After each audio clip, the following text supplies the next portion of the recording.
China surprised America by testing hypersonic missile that can fly 5 times the speed of the sound, and that is 1 mile per second. But the crazy part is that China stole US technology to make this missile. The US does not have the ability to even track this weapon, much less defeat it.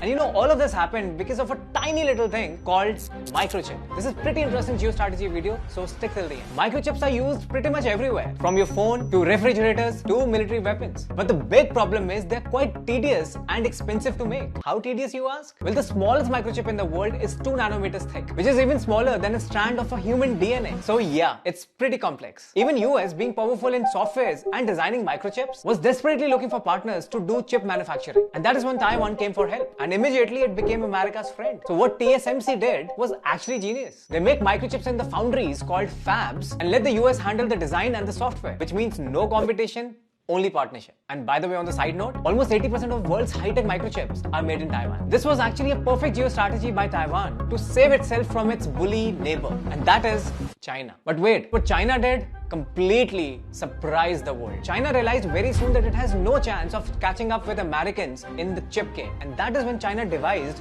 an evil plan. Chinese tech companies started acting as the front man for Chinese military, and they bought tech, chips and softwares from the American companies to build high-tech missiles and drones. And with the testing of hypersonic missile, Biden was shocked and the whole administration went furious. They immediately imposed ban on semiconductors export to China, and including series of other prohibitions. But it was too late. China had already developed what it needed to, which is why Taiwan's near future is in danger. Even though Taiwan and America are in a great relationship, but America is aware they have to find other resources to fulfill their microchip demands. That is when India can come into the picture to help America. India and the United States are already in talks for building resilient semiconductor supply chain in their ISET talk last year. In fact, Israel's ISMC is opening billions of dollars of worth chip manufacturing facilities in Karnataka, and Foxconn from Taiwan may be opening $20 billion facility in Gujarat, which can help India get the boost that it requires to grow in this space. Although India has a talented and cost-effective labor force, there are many things in this race that India still needs to work on. But do you think India has the potential to become a major player in semiconductors race? Tell me in the comments.